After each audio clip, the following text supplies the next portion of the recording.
Ang tanong ni Anthony ay, bakit ako matagal labasan? Minsan umaabot na ng kalahating oras.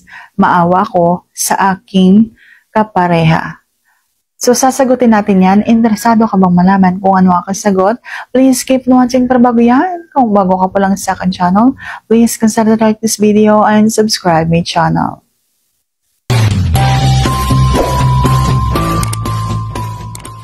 Ang kalahating oras ay hindi po matagal.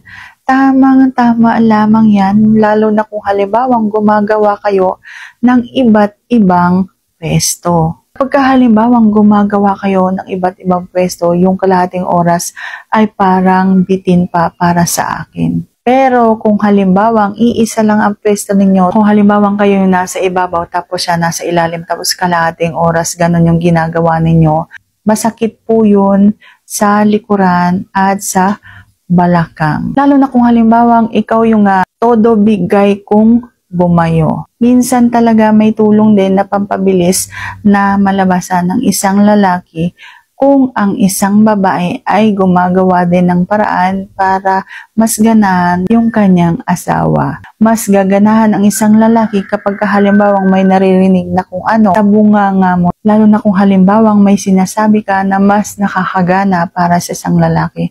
Ganun kasi dapat nagtutulungan kayong dalawa para mas mapabilis yung paglabas. Kapag halimbawang hinahayaan ka lang niya, nabayo ka lang ng bayo, tapos siya nakabukangkang lang, ganon. So, walang mangyayari, talagang matagal yan. Lalo na kung nawawala ka doon sa kung anong dapat isipin kapag nag-aanuhan kayo. Kapag halimbawang marami kang naiisip na iba, lalo na ang problema.